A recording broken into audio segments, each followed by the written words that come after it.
The stench is in the air, the funk of 40,000 years, and grisly goons from every tomb are closing to seal your doom.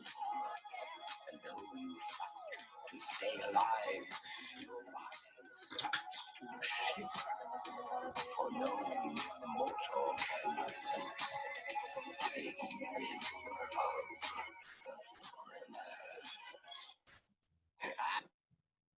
Welcome everybody to Healthy Cooking with Chris. I hope that you enjoyed our little intro today.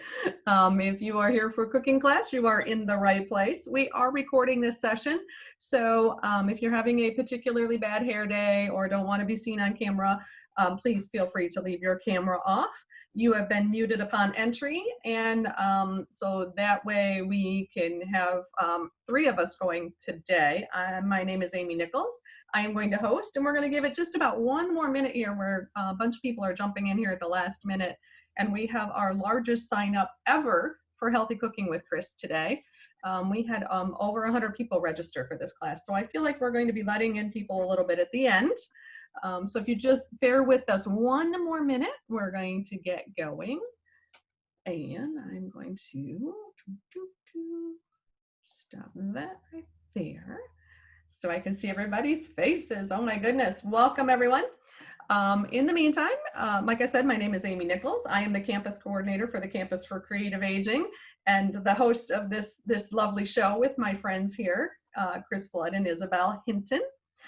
We are letting in a few more people, so we'll give it just another second or 2. Of course, you can see we're doing our last minute camera checks. We try to do those ahead of time, but sometimes, you know, things get knocked around and all of that good stuff.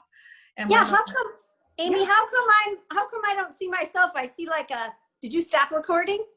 No, I'm still recording. See? Okay, do you see me? I see you. Let me But not like a frozen picture of me? No, you're fine. It's weird. There. Well, yes. Okay. Now that I spotlighted you? Okay, fabulous. Good. Because nobody needs to see me. I'm just the host. I don't care. So, all right, a few more people. Thank you to those of you just joining us. You are here for Healthy Cooking with Chris. It is a pumpkin party today. And in my mind, that meant we had to have Halloween music at the beginning. So thank you for bearing with me and and putting up with my little Michael Jackson Thriller. My name is Amy Nichols. I am the campus coordinator for the Campus for Creative Aging, and we are a division of Region 4 Area Agency on Aging. Today's session is being recorded, so if you do not want your face shown, please feel free to leave your camera off.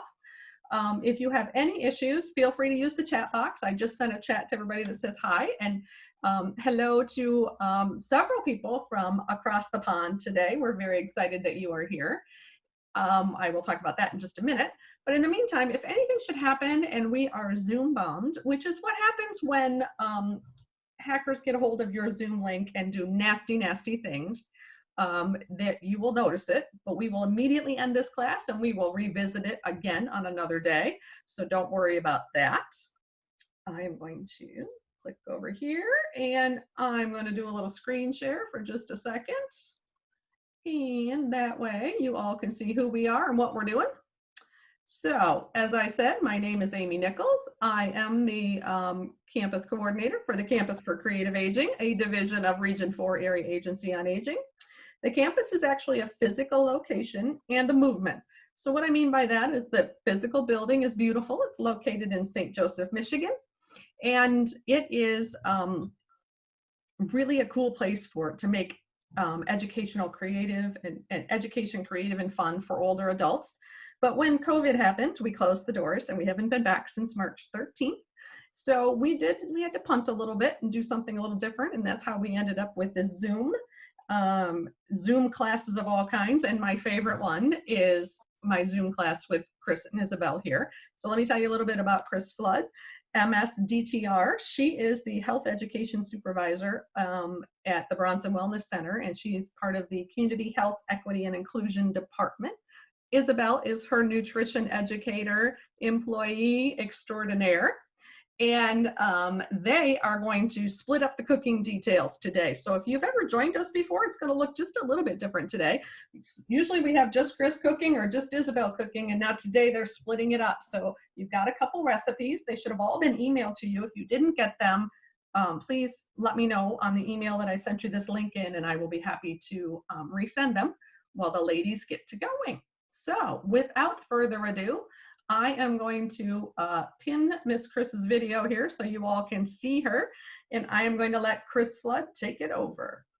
Miss Chris. All right, welcome everybody to the, I don't even know how many of these we've done, maybe 10, 8, 6, I'm not sure, but welcome to our stuck at home COVID virtual cooking classes. So I'm in my own kitchen, Isabel's in her own kitchen. And what we try to do with these is to just help people stay on the path for eating healthy, provide a little levity, a break in your day, and hopefully pick up some new recipes to feed yourself, your family, and whomever you're feeding. So today, because it's fall, we are featuring canned pumpkin. Now, if you got on this hoping for fresh pumpkin, we're not doing that today. I've only cooked a pumpkin pie with real pumpkin maybe 5 times in my life. I'm kind of a lazy cook and it's kind of hard to cut up, but it is delicious. But we're not doing that today. We are doing what can you do with a can of pumpkin, because I will bet you that a lot of people open a can of pumpkin, they put some in a recipe, they put the rest of the pumpkin in the fridge, and then they waste it and they forget that it was there.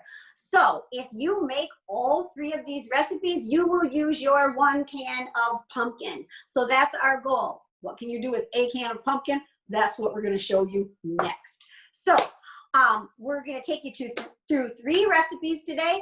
The first one is a breakfast that can be served hot or cold. It's a simple oatmeal. The next one is an entree that I had last night. It's a pumpkin, kale, and pasta dish. So I tested it out last night, tweaked it a little bit. I'll walk you through those in a minute. And then Isabel is going to make us a pretty healthy, sort of healthy pumpkin dessert that you can make. So we're going to get started. So if you're following along with your recipes, the first one is pumpkin pie oats.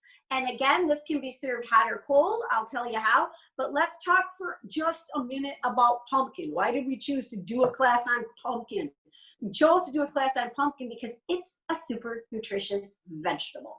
Most of us don't get enough of the orange and yellow vegetables. Pumpkin is loaded with vitamin A in the form of beta carotene.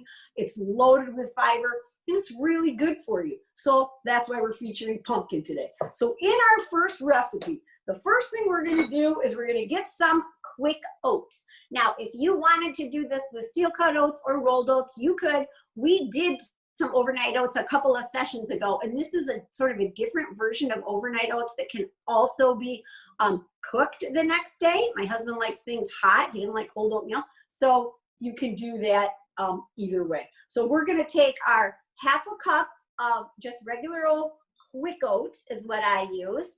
Put that in a bowl.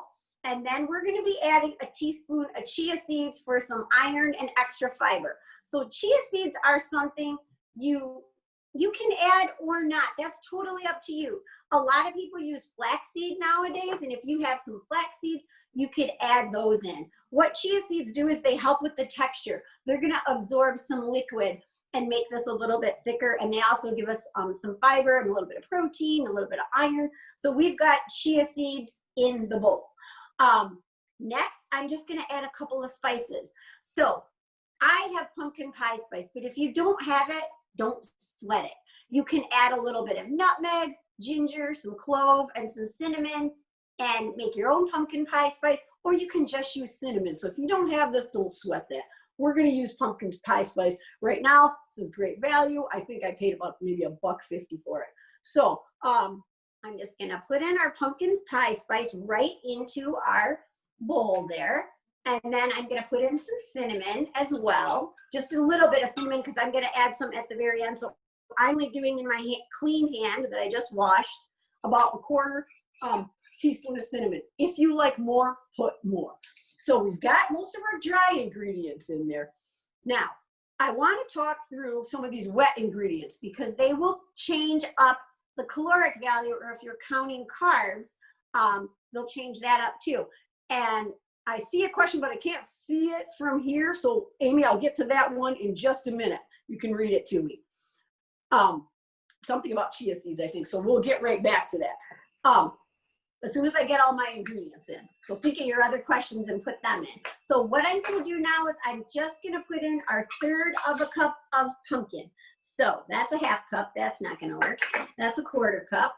That's a 1/3 cup. Okay. So I'm going to just measure out a 1/3 of a cup of pumpkin. But honestly, if you do this yourself, you can eyeball it. You don't have to be so precise.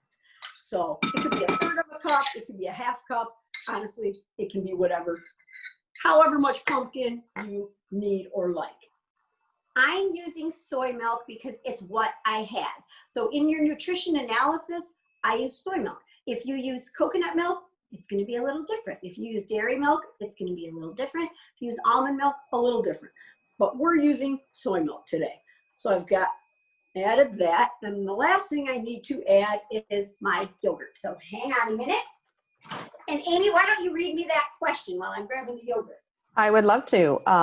So we have a question about what do chia seeds look like?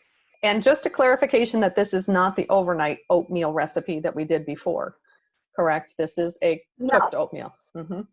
Yeah, this, yep. Well, I'm gonna chill it, but you can cook it the next day. So I'll get to that in a minute, but yes, perfect. We'll get to that. It's similar to the overnight, but not completely. So chia seeds look like this. They look, and you can find, they can actually be different colors, but most often they look like this. They're like a dark grayish black, and they almost look like a little bird seed. So that's what they look like. Now we're just gonna pop in our yogurt, and I am using vanilla Greek yogurt from Walmart because this is great value. Non-fat. Non-fat's going to be fewer calories. So that's what I'm using there. I'm going to stir that in, 1/3 of a cup again.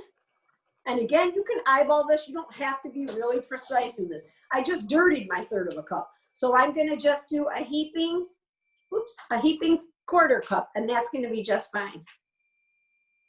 I love a forgiving recipe, right? yeah. And you'll find too with this one in particular, if you like your oats more wet, you're going to want to put more milk or even a little water or maybe some apple cider. So now I'm going to whip it all together. And it gets a really pretty color when it's done. And I know this is probably making some noise. Was there any other question in there, Amy? No, actually just a comment about you can, Google the chia seeds and check the price, and it will show you, if you put it in that Google itself, it will show you like all of the local ones and the prices. What it doesn't show you is where to find it in the grocery store itself. And that can be a little tricky because it's one of those things where people put in one place or another, not standard with the produce or, so you kind of have to look a little. Yeah, sometimes people will put it where they put the flaxseed and sort of the healthy things over by the flour. And then you can also usually find it in the nutrition supplement section. So good point of that, Amy. It's a couple of different places.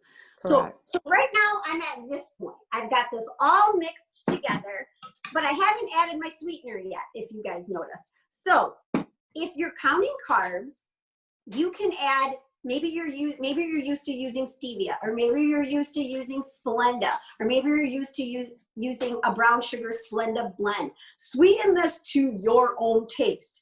I'm using pure maple syrup, and I don't like things super sweet, so I'm putting about 2 teaspoons. So that would be, each person would be getting about a teaspoon of sugar or sweetener, and I'm using, again, pure maple syrup.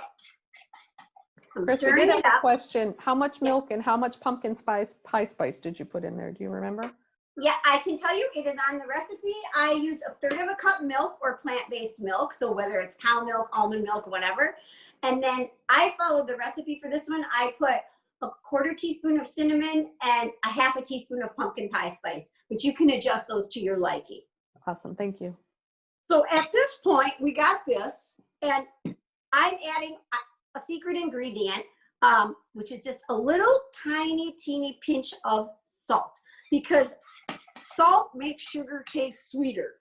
It can be kind of surprising when you take a scoop of pumpkin out of the can, because we all think of pumpkin as pumpkin pie and it's going to taste good and it's going to be sweet, but it's naturally sweet, but it's not super sweet. But I want to make this healthy, so all I'm doing is just adding a little pinch of salt because it makes the sugar stand out and taste sweeter. And so I've got just 2 jars. You could do jars, you could do bowls, you could do whatever, because we are going to put ours in jars, and I am going to put it in the fridge. And the next day, all I have to do is heat it up in the microwave. So I think I said this, my husband does not like cold oats. So I made this a couple of days ago, and he popped his in the microwave. Now you might say, oh, like yogurt, like that's terrible to make yogurt hot, but it's really not. It's not like you're boiling it or heating it for, minutes on end. You're just basically taking the chill off. So this looks really messy, but let me clean that up and show you what it looks like done. So it's always hard to get things into these jars, right? I could use a funnel, but that's just one more thing to dirty. So one more dish. We know how we are about dishes, right? one more dish to dirty. So I've got my everything in there. And what I would do at this point is just put the top on, sit it in the fridge overnight or 2 days or 3 days. And then if I want to eat it hot, I'm going to eat it hot. If I want to eat it cold, I'm going to eat it cold. Or if I want to eat it as a dessert, now here's one that's been sitting for 24 hours. Now, see how full that is? This is 1.5 times, it's equal to 1.5 of these. This is basically 1.5 servings because I had some extra when I had doubled the recipe. So I got it cold, and if you want to really jazz it up and eat it as maybe even a dessert or a snack, you can pop on a little tiny dash of whipped cream, a few toasted pecans, a little cinnamon stick, and I took my shaker off. A little dash of cinnamon, and you've got this really fun and delicious either breakfast, dessert, or snack. Or both. Or both. And when you eat it, it can be thick, right? It's almost like a chilled pudding. Honestly, if you love pumpkin, sorry to talk with my mouth full, this is delicious and honestly a wonderful dessert, snack, or breakfast. I love pumpkin. And to Sarah, yes, I eat lunch late on the days that I have these cooking classes, because otherwise my stomach grumbles so loud you can hear it over the microphone. So I have to eat before I can do these. But we did have a question about what kind of salt you use. Kosher salt, sea salt, what's your preference? So I use Diamond Crystal salt, which I'm trying to remember if that's kosher. I think it is kosher. It's a very, very fine salt. And so it's actually less salty tasting than like iodized salt and less metallic tasting. That just happens to be the flavor that I like. And I like that it's very finely ground. It looks different than iodized salt. It's really, really kind of powdery and fine. Our cameras aren't that good. We're not the Food Network, right? Yeah, exactly. You get what you pay for here. But it is fine and powdery, trust me. Another question, how long would you microwave that for to heat it? Depends on your microwave wattage and power, right? So not more than, I'd be checking it at like 30 seconds in our microwave, but for somebody else that might be a minute. So it really depends. And you could also, when you're heating it, add a little bit of milk, or I love adding apple cider to something like this. It just gives like another fall flavor that you can kind of weave in there, pumpkin and apple. So depends on your microwave, 30 seconds to a minute and a half, depending on how powerful it is. Mm-hmm. And you could save the yogurt and heat it first and then mix the yogurt in, so that if you're really worried about it. And right. You can skip the yogurt. If you want to skip the yogurt and do all milk, you can do that too. So it's really forgiving. Very forgiving. Awesome. And it looks delicious. So Yes, this could be heated on the stove, but I would heat it over low, just on low heat, because you don't want that yogurt, and you barely want to heat it. I mean, you don't want that yogurt to break, right?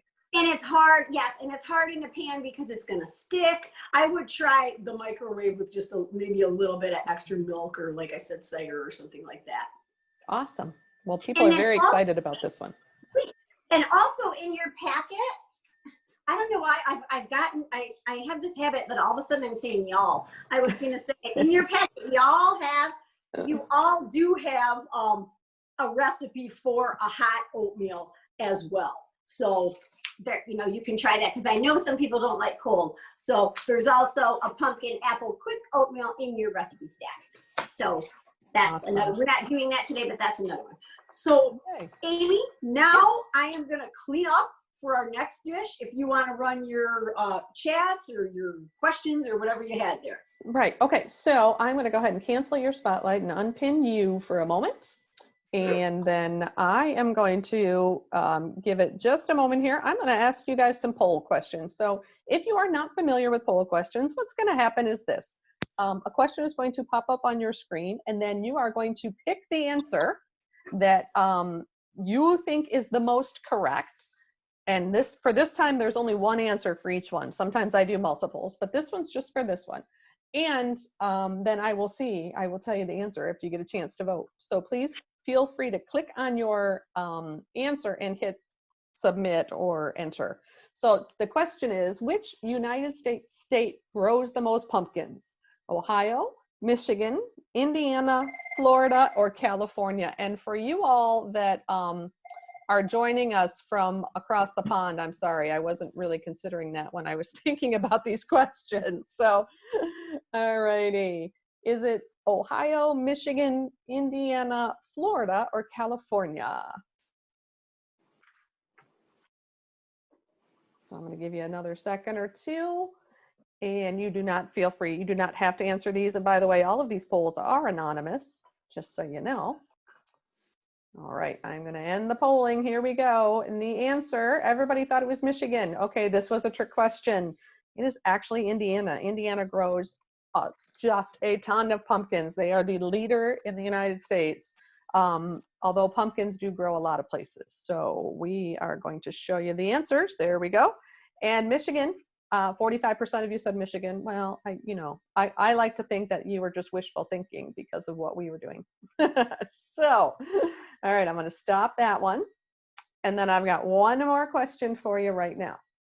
So here we go. Since Chris is, got her dietetics degree, I always try to ask something about nutrition.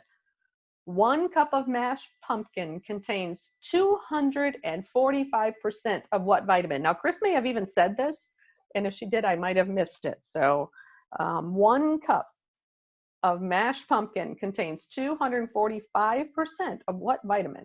C, B, D, A, or E? And this one actually surprised me. I knew it had a ton of this vitamin, but I didn't realize it was 245% of your recommended daily allowance. So if you ate a can of pumpkin every day, you'd be right up on this vitamin. I'm going to give you about 10 more seconds. And all right, here we go. You guys are very smart, because the answer, yes, is vitamin A. 79 or 49% of you got it right. Very good. It does have a ton of other vitamins in it, but orange vegetables in particular are a really great source of vitamin A. All right, so now I'm going to stop that. And Chris has still got her camera off, so we are working on something, I'm sure. And I'm going to do a little screen share with you, because I want to show you some of these very fun pumpkin ideas that we thought maybe if you would feel like you wanted to carve and feel really crafty in your day here. So let me get my chat box up. All right, so here's the pumpkin carving palooza. I do not expect any of you to go out and do the Scream or the Night Sky one. I just thought you might want to look at these, okay?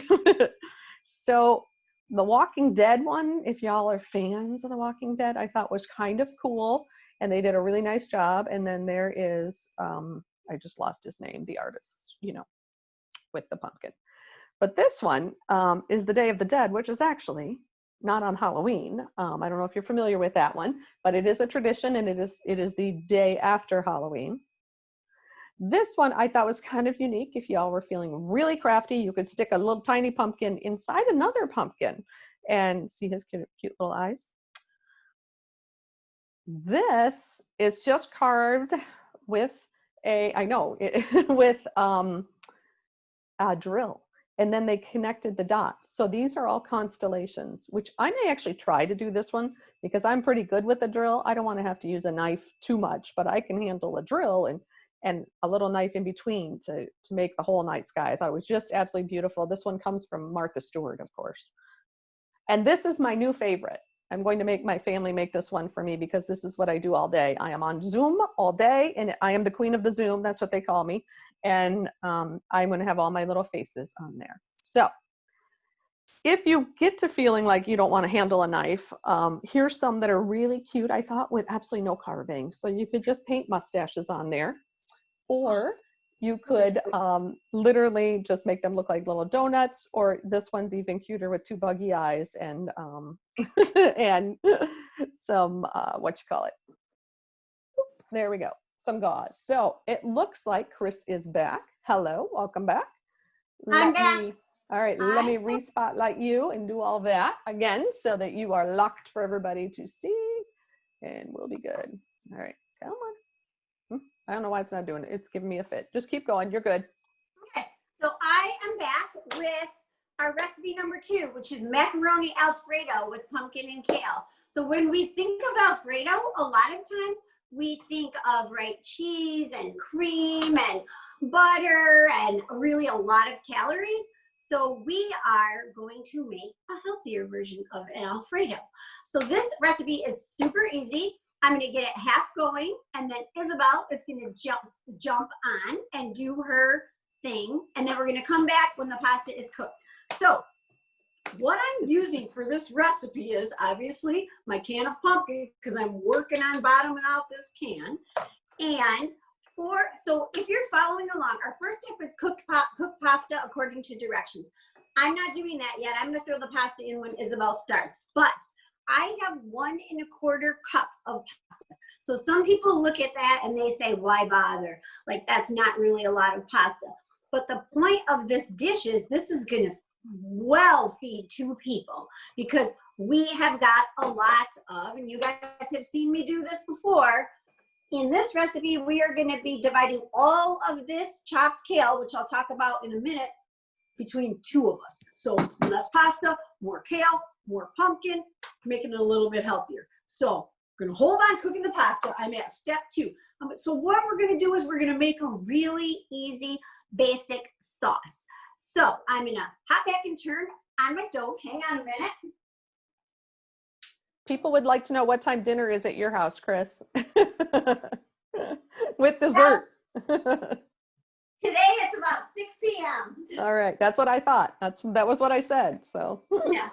So I put a little bit of olive oil in the pan. Could be canola oil. Somebody said on their way. I see that. I can see the little short ones. So what I'm going to do is I'm just going to use my garlic press, and I'm going to crush up 2 cloves of garlic. Now you'll see on this step 2, it says heat the olive oil in the skillet, add green onion, garlic, and saute 2 minutes. We really don't want to cook this much. We're just kind of getting it started. And I've got some kind of tiny cloves of garlic, and I like garlic. So it says 2, but it's going to be 3 for me because today these are kind of tiny. So I've got my olive oil heating. I already chopped up our green onion. Now, if you don't have green onion and you have a regular old onion, use that. Doesn't matter. You could use a half of a medium-sized onion, a whole small onion. Just get some onion flavor in there. We're following along with this recipe and using green today. I used a regular white onion when I made it the first time. Somebody said their husband is allergic to something. I can't see that. Allergic to kale. Would spinach work? Yes, I was going to mention that. Thank you, whoever said that. Yes, a lot of people hate kale, and I know that. I happen to love it. But yes, spinach would work. Swiss chard would work. I'm trying to think of other greens. And mustard greens you know, they got a lot of flavor, so that's going to give it maybe a little bit of a stronger flavor. But yeah, spinach would work absolutely fine. So I've got my oil heating. I'm just going to crush these couple of cloves of garlic in my little garlic press right into my pan and throw my green onion in. And I'm going to do it all at the same time so you guys don't have to see my back 5 times. So when I turn around, I'm going to put in garlic. I'm going to put in some white wine. But if you don't want to cook with wine, that's fine. You could use chicken broth, vegetable broth, probably not water. You could, but it probably wouldn't taste as good. But I'm going to use my 3 cloves of garlic, my chopped onions, and some white wine. And I'm just going to let that saute for a couple minutes while we talk about kale.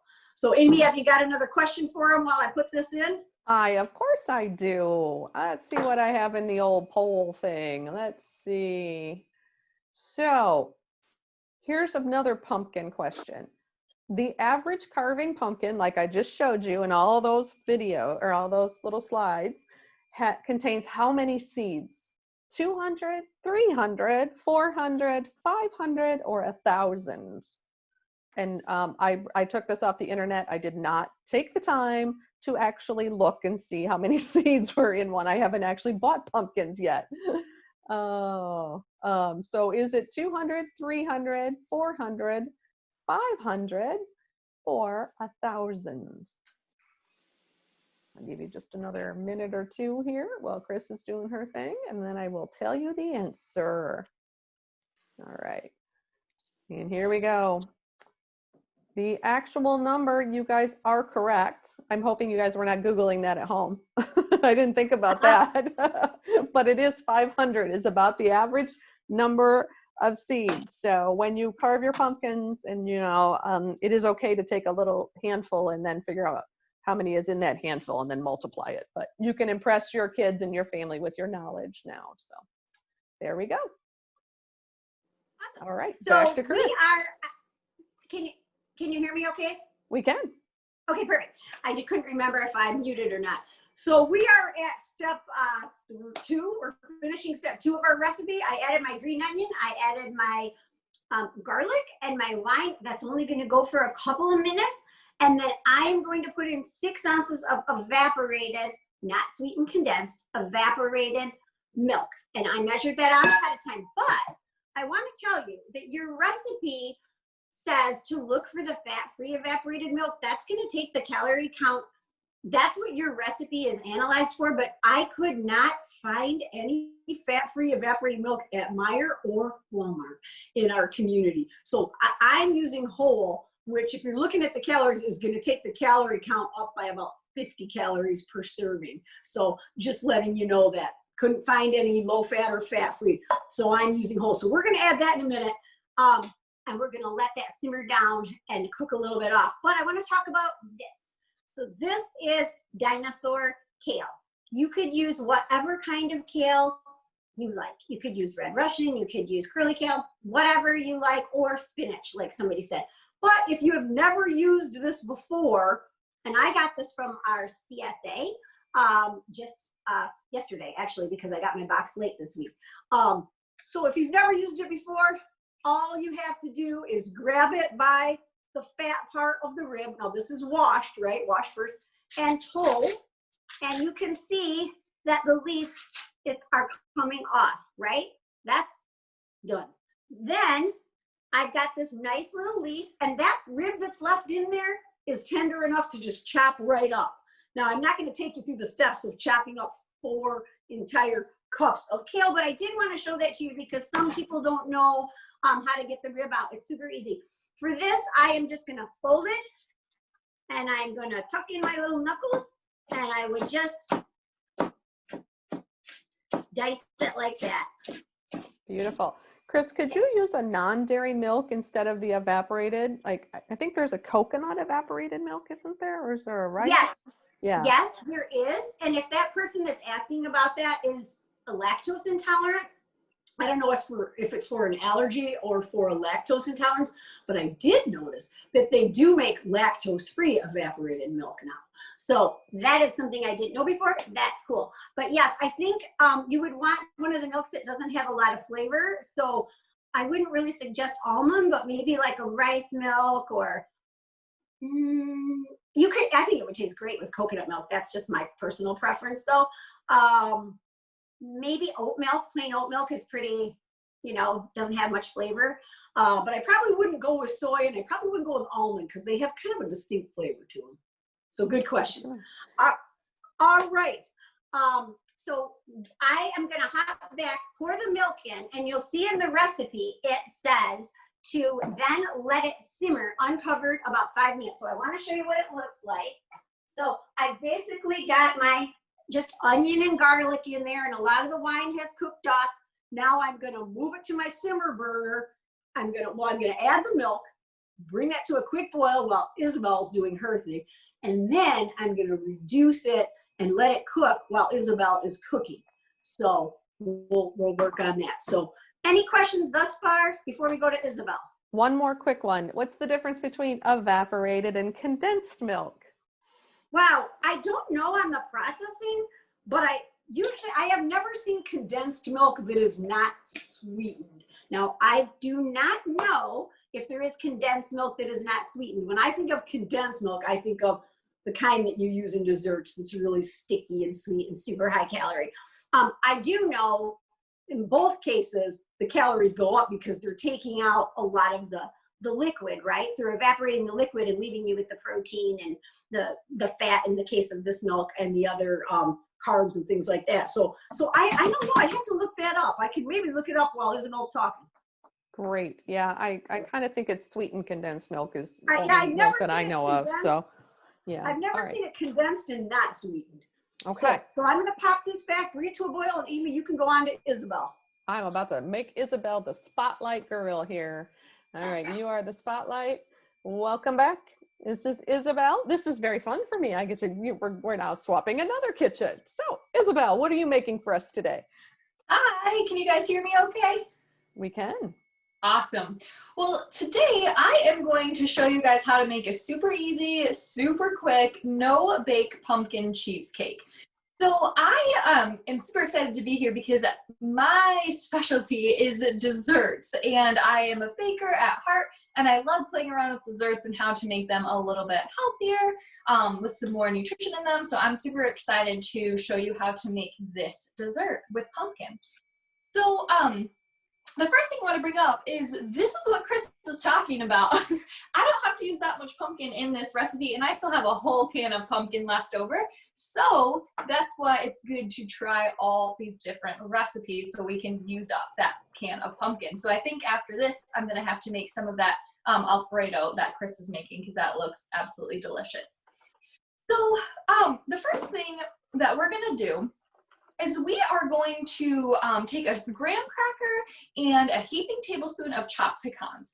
Now, the cool thing about this recipe is it's also very forgiving, and you can substitute a lot of different things in this. So, for example, I am battling like a gluten allergy right now, and so instead of using a graham cracker, I am using a gluten-free shortbread cookies. You could use ginger snaps that you have at home. You could use, if you like, chocolate and pumpkin together, if you like, have a chocolate chip cookie at home. So that's pretty cool. That this recipe is pretty forgiving.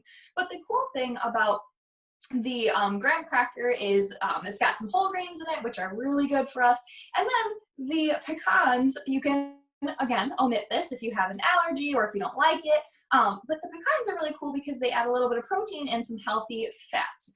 Now, if you don't have pecans, you can use almonds, you could use peanuts, you could use walnuts. So whatever you have, it's very, very forgiving.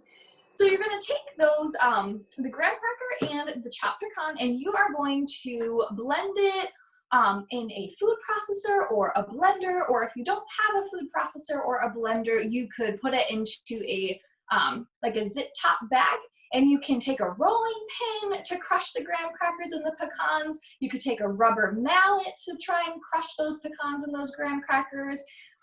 You could use a can that you have just sitting in the pantry, and you can roll it like a rolling pin.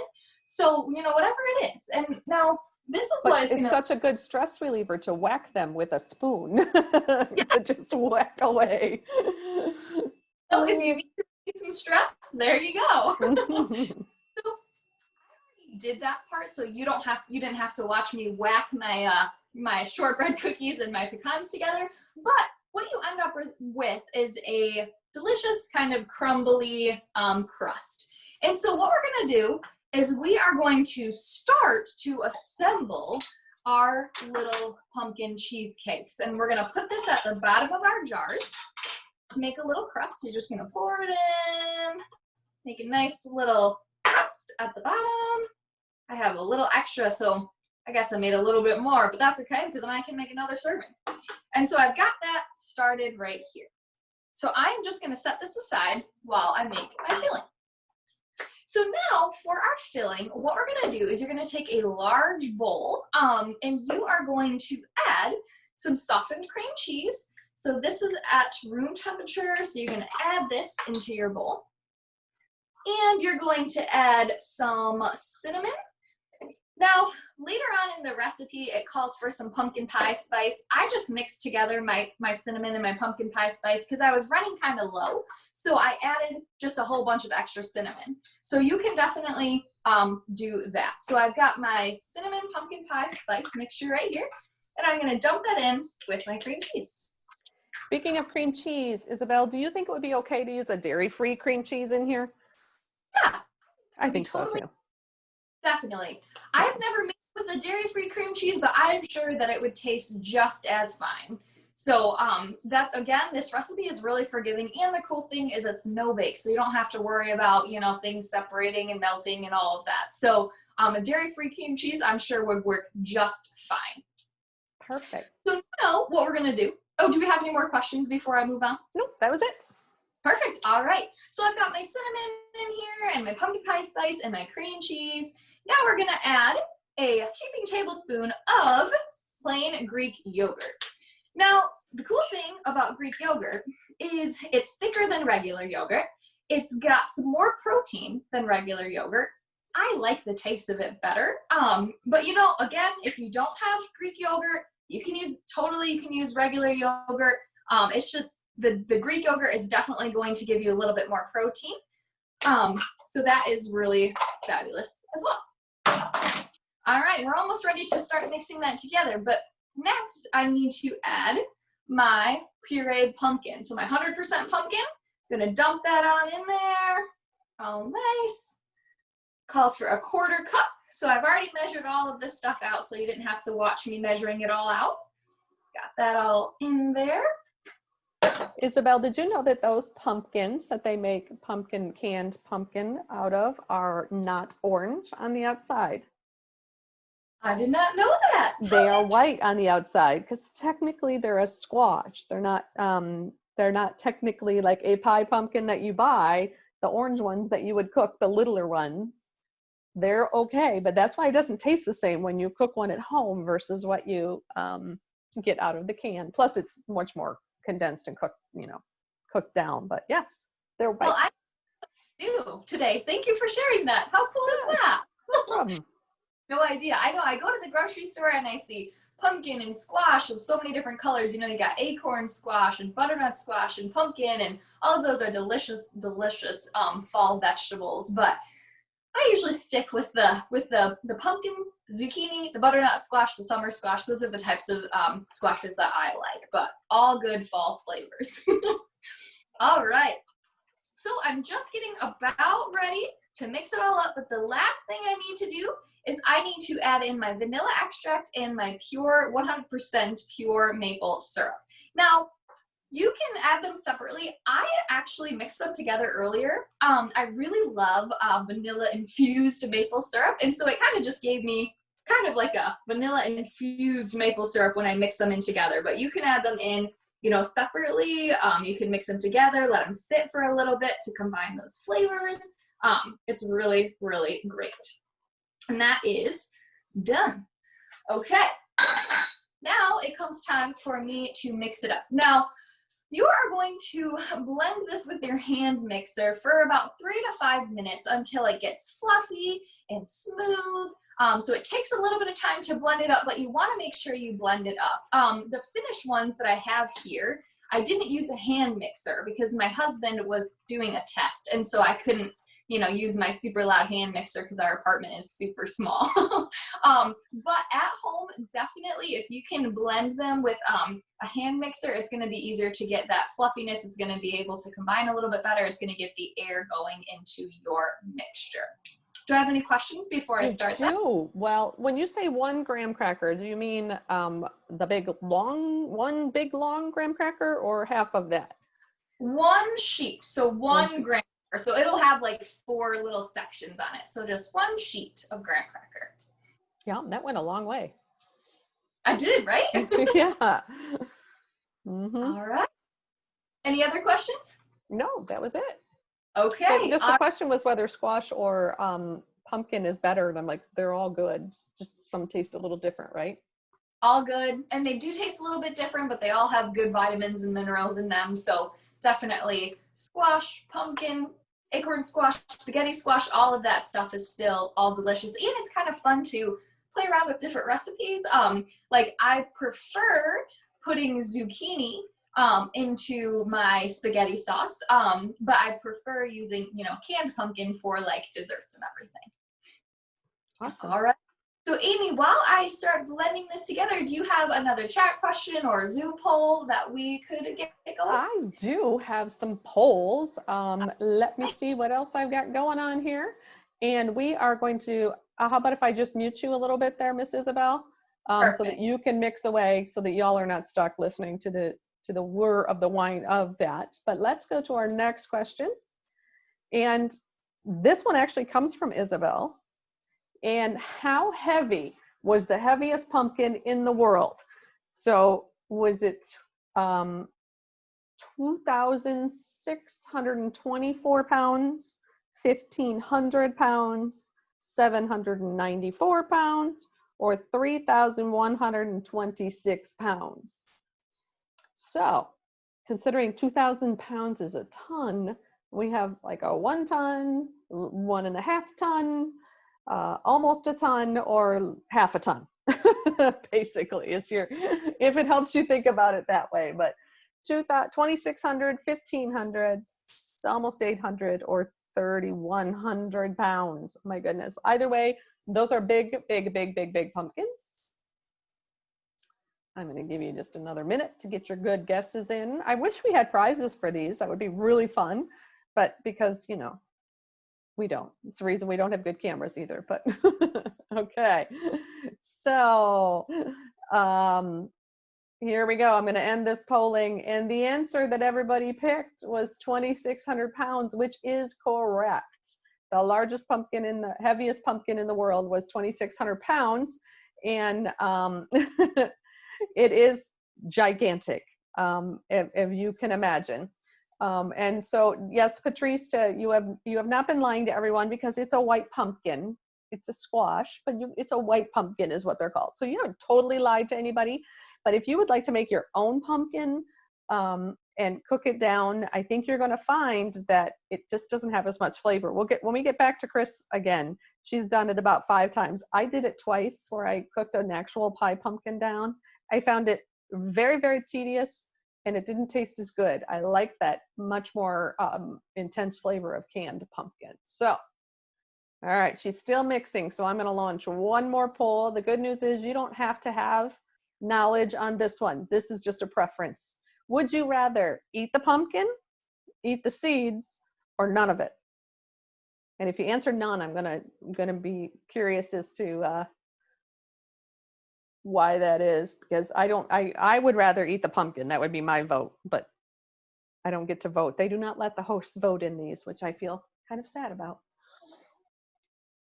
Would you rather eat the pumpkin, eat the seeds, none of the above? Oh, I could have put both on there. You're right. I could have had an option for both, but now I'm going to make you pick something. So, all right, just about one more second or two. And we are going to end the polling. So looks like most of you would rather eat the pumpkin. I'm team pumpkin. The seeds kind of annoy me. So I just think they're a lot of work. I frankly, I don't really like carving the pumpkins. I don't like that gookie on the inside of it. I don't like how it feels. So the canned pumpkin is just as good for me. All right, it looks like Isabel is just about ready for us. Let me see if I can unmute her. Some days it works, some days it doesn't. There we go. Okay, can you guys All right. hear me? We can. Perfect. All right, so now you can kind of see how it got a little bit fluffier. I probably could have done a few more minutes, another 2 minutes or so, but I didn't want to keep you guys waiting. But it did get a little bit fluffier, and while I was using my hand mixer, you could start seeing a few just little shallow peaks kind of forming. And so that's kind of showing it's getting a little bit fluffier. So again, if you mix it a little bit longer, it'll be nice and fluffy, and it'll have a very nice texture. So before I assemble them, I want to share something. I heard the very last bit about the pumpkins and the pumpkin seeds. I love pumpkin seeds. It was so funny though, a while back, years ago, my sisters and I were carving pumpkins, and we thought it would be hilarious to cut eyes and a mouth in the pumpkin like you usually do. And then she thought it would be so funny for me to put the pumpkin on my head. And so I put the pumpkin on my head. And it took a minute to get it back off, so I was a little freaked out. But I video of it. It's so funny. It was a great time, but I don't recommend it. It smelled pretty gross on the inside of the pumpkin, but it made for a hilarious memory and a really good video. Wow. So sibling love, right? That's what sisters are for. Exactly. All right, so my last thing that I'm going to do is I am going to assemble the cheesecakes. Now, the recipe here strictly mentions that you want to make sure that you chill the filling for at least 30 minutes. This will give it a better flavor because all of the flavors will mesh together. It'll thicken up a little bit in the refrigerator. So before you assemble them, I would definitely place it in the refrigerator for 30 minutes. Now, I didn't want to put it in the refrigerator for 30 minutes while I had you guys on here because I didn't want you guys waiting 30 minutes while I put the filling in the refrigerator. But just so you know, at home, when you do make this recipe, to just kind of chill the filling a little bit to get the best flavor. All right, so now I'm just going to add in my pumpkin topping to each of my jars here. All right. Put it in here, let it sit in the refrigerator. Once I cover it, gotta clean it up a little bit. I kind of made a mess. It smells so good. I can't wait to try this for dessert after dinner tonight. Could you make this into one bigger cheesecake instead of two littler ones? Definitely you could. You can, double the recipe, triple the recipe, however you want to. When we actually first came up with this recipe, it served 8, so it actually had a lot more. But because we were trying to just keep all of the recipes to 1 can of pumpkin, we cut it down to 2 smaller servings. But you can definitely double, triple, quadruple this recipe if you want to make a big cheesecake. That's perfect. You can make more small cheesecakes. With all this COVID stuff, the small cheesecakes almost seems the way to go because everybody can get their own, their own little jar and not have to worry about sharing different utensils and stuff. But I want to show you the beautiful layers that this makes. You can see. I don't know if you can really see. Gorgeous. Yeah. But it's so pretty, and it'll only get better in the refrigerator. All right. So that is all I have for you guys for the no-bake pumpkin cheesecake. Do I have any more questions before we send it on back to Chris? No, I think that we are good. That looks delicious and healthy, and so excited to try that one because I love pumpkin cheesecake. It's my favorite. So awesome. All right, sounds good. Okay. Well, thank you. All right, I'm gonna unspotlight you, and I'm going to spotlight Miss Chris. And right. Here she is. All right. Well, we weren't exactly sure how the timing was going to go. Is us switching back and forth? We've got 5 minutes, and we're going to wrap this up. We're going to do it. So let me tell you where I'm at and what I had to do while you were away. I was hoping to add the kale when you guys came back, but the pasta was done. So what I did was about maybe a minute before I thought the pasta was done, I threw in the kale. It was a lot of kale. And I like my kale al dente. I don't want it super limp. So I only left it in there 30 seconds to a minute. And I drained the pasta. It's sitting over to the side in the pot. I also had my sauce that was boiling. I'm going to bring that up front and show you. So and I'll tip this in 1 second here to show you what it is. But what I did was I took my pumpkin, which if you're fat, and this is hard to tip without. Be careful. That's better. Yeah, I know it. So I added my pumpkin. It says 1/4 cup plus 2 tablespoons. I mean, I think I might have added a little bit more than that. Depends on how much pumpkin you like. I whisked that in there with half of the grated Parmesan cheese. So in your recipe, it calls for 1/4 cup of Parm. So I whisked in half of that 1/4 cup. And I also put into here already some sage leaves. So you do not have to buy fresh sage. I happen to get this in my CSA box this week. So I have fresh sage. It's already washed. You can see I've got a few little bug holes in there. And for me, that's absolutely fine. I'd rather have spots on my sage where bugs ate it as opposed to chemicals and pesticides. So I'm all good with that. So sage is a pretty aromatic and strong spice. So you're going to want to put the sage in if you use fresh to your liking, or if you use dried, same thing.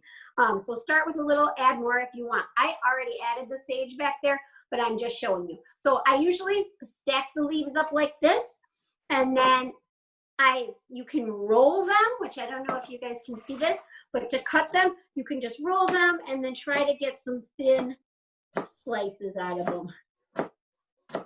Chiffonade in the French terms. Yes. So we did have a question. If you're trying to avoid pasta carbs, could you use spiralized zucchini or summer squash? You could use spaghetti. Yes, you could. And you could use spaghetti sauce. Or what I mentioned when we did pasta on another one is you can also use half and half, half pasta, half not. So what I'm going to do now, I've got my bowl. I'm going to combine it all. So let me show you. I've already got my cooked pasta and kale drained. And you can see, and I'll show you in a minute, that it is not a lot of pasta and it's a lot of kale. So I'm then going to add in my sauce. Chris, if you were going to do spinach, would you put the spinach in the water like that, or would you wait and just put it in with the hot noodles and the hot sauce and let it wilt that way? Great question. I think I would do what you said, Amy, second. I think I would just let it wilt right at the very end with the hot noodles and the sauce, because spinach, right, it only takes seconds. If I put it into that pasta water, it's going to be like really limp and wet. So what I like about this is it looks like it's cheesy, but it's really not cheesy, right? Because the orange is coming from the pumpkin and not cheddar cheese or like the packets that we get in the mac and cheese boxes. So I've got the dish. I'm going to turn it out onto a dish and then garnish it so you can get a really good look at it. But all you have to do is make sure you got it well mixed in there. Again, I added the sage. You didn't see that part. You can add extra on top if you want. And all I'm going to do now, again, you'll see that this is a large serving. This would be a very large serving. Like I would not probably be able to eat if I split this right down the middle, both servings, but I can't find my tongs. Here they are. I've been making your cabbage recipe, and I always have at least one serving left over between my husband and I, because there's so many vegetables in there. My goodness, it's like we can't get through it all. It's just delicious, though. It's our new favorite. So when you're serving this up, you want to be sure, and when my husband and I ate this, he said, hey, I got more kale and you got more noodles. So you want to be sure to make sure that each person gets their share of kale and their share of noodles. So basically, so I've got my dish. I would add myself just an extra little sprinkle of Parmesan. And for some crunch and a little extra nutrition, I added some pepitas, which are roasted pumpkin seeds. So again, healthy, fairly quick. I've got each of us, if we split that dish, are getting 2 whole cups of kale and a good, well, not a full quarter cup of pumpkin, but about 3 tablespoons, which is a good amount as opposed to using a cheesy cheese sauce or something else instead. So a really good dish. I would have this with just a side salad and call it done. So I think that is beautiful. yeah, it's very delicious. Oh, I wanted to mention one more thing that I forgot to mention. So on your recipe, when you're making your sauce, 2 things I added that you didn't see because Isabel was on is a little bit of nutmeg and a little bit of cayenne pepper. So be sure if you're making this, you follow the recipe because it really kicks up the flavor. And when you're done, taste it and see if you want to add any salt and pepper. Your recipe says salt and pepper to taste. There has been no salt added to this. When we ate this the other night, we each put a little bit of salt at the table, but that's totally up to you. But be sure and taste and then add salt. Don't add salt and then taste.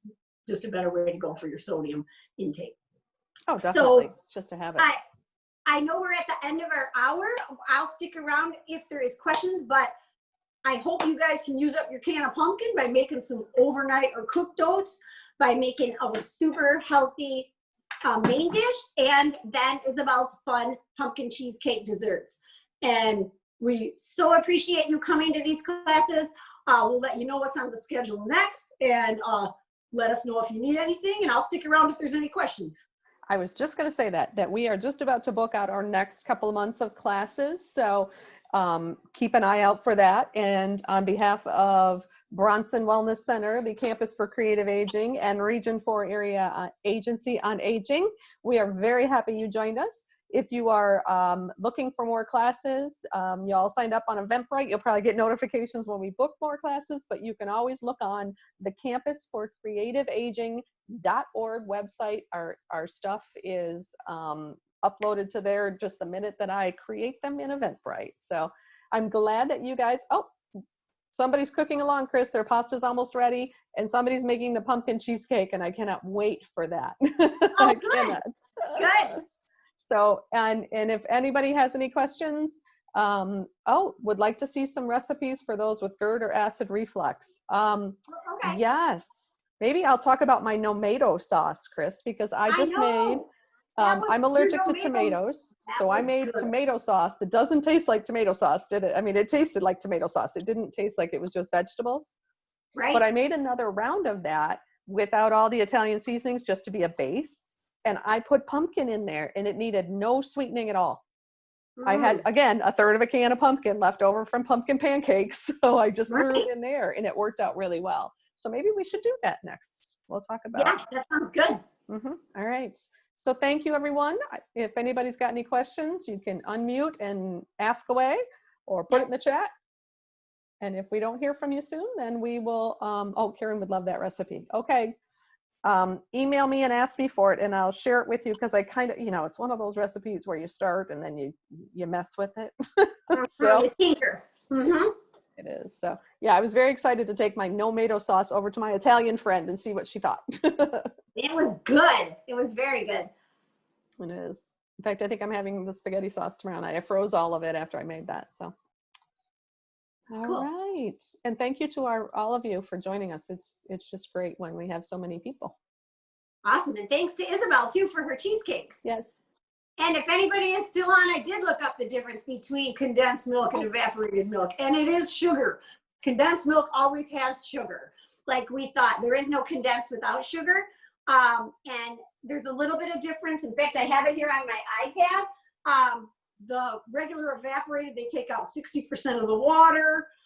Evaporated milk is homogenized with 60% of its water removed and vitamin D added. Sweetened is a mixture of whole milk and 40 to 45% sugar, which is heated, so 60% of the water evaporates. Exactly. And we had, I forgot, a retired USDA person on here, and she said, I know about the processing. Condensed milk doesn't spoil due to the sugar. Evaporated milk is cooked in the can. For USDA purposes, condensed milk is treated as fresh milk. If fresh is prohibited, so is condensed. So evaporated milk is shelf stable, and Yeah. enterable from all countries. So you could get it from another country if you want it. That was good to know. Yes. So she's a retired USDA APHIS, which makes the regulations on animal and plant health and entry requirements. Very cool. Thank you so much for Very that cool. one if you're Whoever still that here. was, thank you. Yep. Yeah. And I'm sorry, I forgot it goes way up in the chat and I lost it. So. I know it's hard to keep track of that. Exactly. It is hard to keep track of it all. Awesome. That was good information. Yeah. Yeah. Okay. Anybody else? I think all right. Well, on that note, then we're going to say goodbye today and say thank you very much. We hope to see you at future classes and have fun with pumpkin. Yeah. Thank you. All right, Bye. thanks. Bye.